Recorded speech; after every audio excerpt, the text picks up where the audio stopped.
So this really crazy thing happened. I'm still in shock because of it, because it was just wild and just kind of unbelievable. It's astounding. I'm gobsmacked. I'm flabbergasted. I'm bewildered. I'm beside myself. Need I go on? So the story starts off in a Facebook group. I had joined a lot, probably more than I could count and more than I could keep track with. Uh, and this woman had made a post saying that her friend's niece was being stalked by an entity known as the Hat Man. Now, the Hat Man is one of those entities, it's kind of like Slender Man. It is a paralysis demon, and it's kind of one of those things that really took off during the TikTok era, which is now on the up and out. And it's almost a cryptid in a way, but it's also almost a creepy pasta story. And typically, they aren't aggressive. I mean, they can be dominant, but they're not necessarily dangerous. And usually, they're just a little bit mischievous. Some people even find a way of actually coming to terms with them, otherwise having an understanding or even forming a friendship with them. And they are supposedly really good guardians. Um, okay, and as bad as that sounds, having a demon protect you, but that's not the craziest thing that I've heard. Uh, but I immediately knew that this entity was different. There was something very dark and demonic about this. And so I meditated a little bit. And immediately this name came to mind. And the name was Simeon. And instinctually I knew, call it intuition, call it psychic ability, whatever you want to call it, that this was a demon. This wasn't a mischievous spirit. And I immediately wanted to know its agenda. And so I kind of left a comment saying, I have banished spirits in the past. I have been successful, I think. And if you need some help, DM me and I will be more than happy to help. And so this woman contacts me through Messenger and says, I read your comment, and you said that you could help. They have tried in everything and nothing is working to get rid of this entity.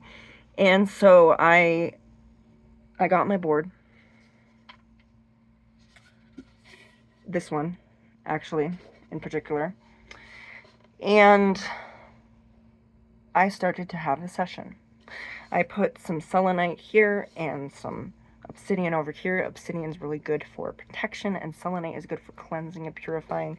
Really good for boards, just to get all the bad mojo off of it.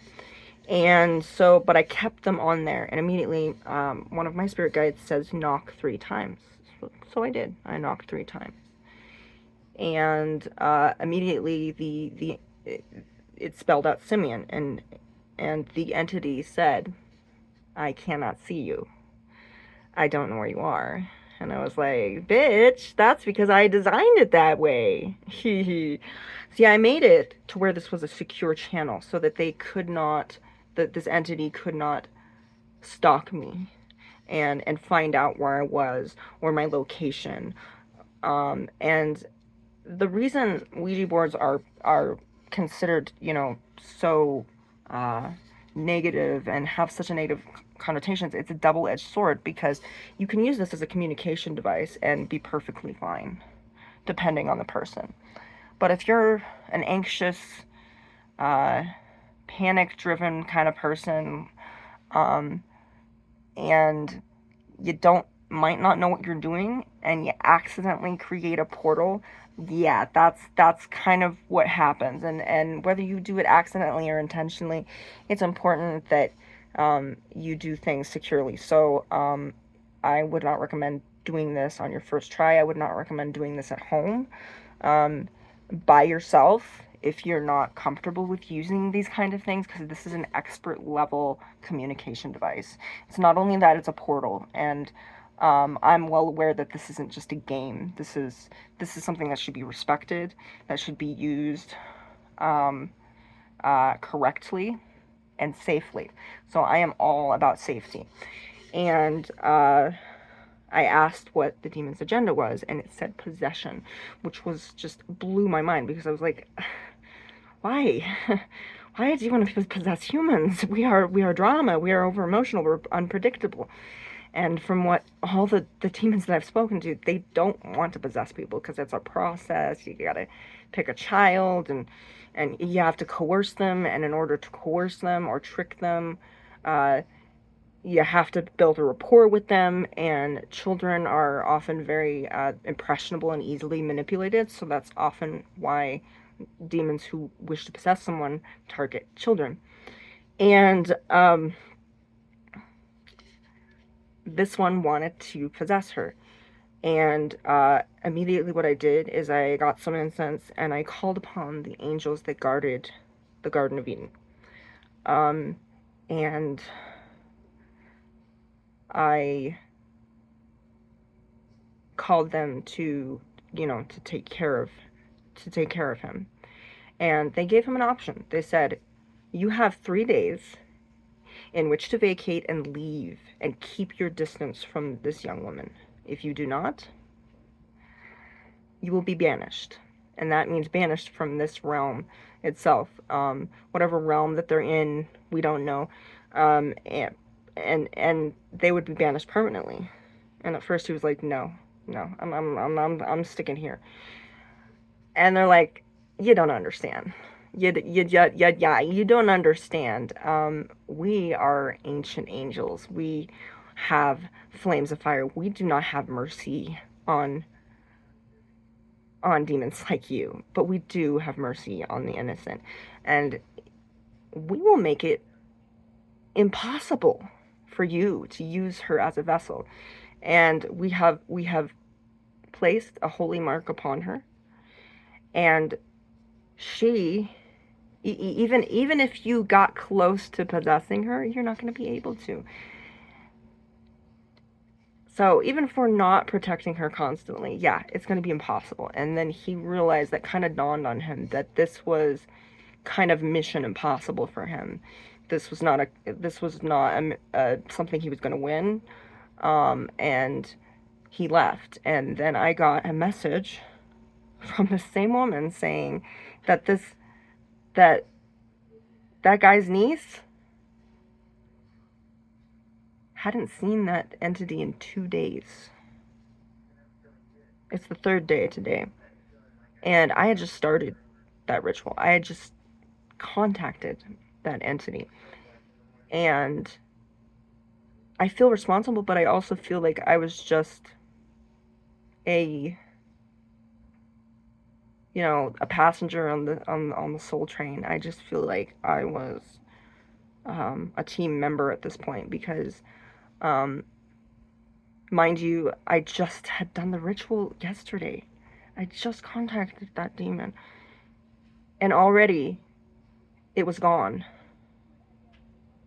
So really, there are entities out there that already have plans in motion, and the only thing that I can explain is that these angels already had this in store. They already had intended to get rid of him, and perhaps the vision that I was getting was something that had happened in the past. I don't know. Maybe I was seeing the future. I have no idea.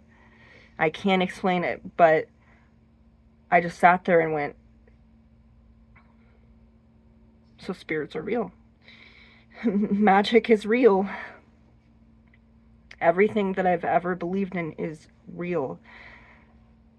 And that might seem really silly to someone who is a skeptic or not a believer. They might just think that that's just stupid, but I never knew that I was powerful. I never knew that that spirits were that powerful, let alone myself. You know, I knew that spirits were powerful, but I never knew the magnitude, and I never knew the magnitude of um, myself either. And I honestly don't take credit for it all. I mean, I feel that I've played a central role, definitely, but I still feel like a supporting role. I really do, because really, the spirits, they took over. I mean, they already had this plan, and the fact um, that I somehow was a part of it is just so mind blowing to me. And immediately, the uncle and the niece were so grateful for what I did. And you know, I have this sense of pride, but I also have this sense of humility of that I wouldn't have been able to do this without my rapport with my spirits, and really my faith. And I really did. I believed with all of my being that this would work. And it's just amazing that I am actually getting to the point where I can help people, and I can be, um, and I don't even have to leave the house.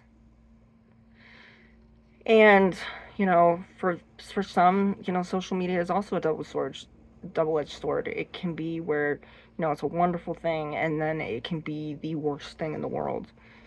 And it can make you or break you.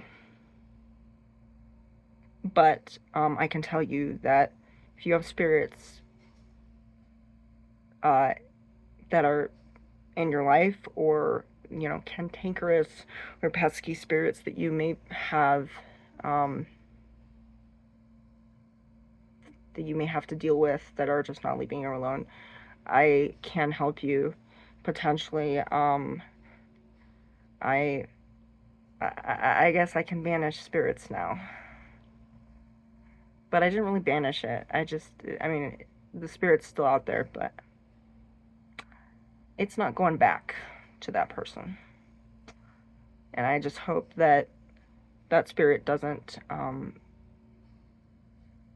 target anybody else um, that's out there, because that would be most unfortunate, especially if it was a child. But I am so ecstatic, and I am so heartwarmed that I was able to help someone, because really, that's all that I've ever wanted, is to help people. And I hope that I can help you too. And I hope you all have a beautiful, blessed day.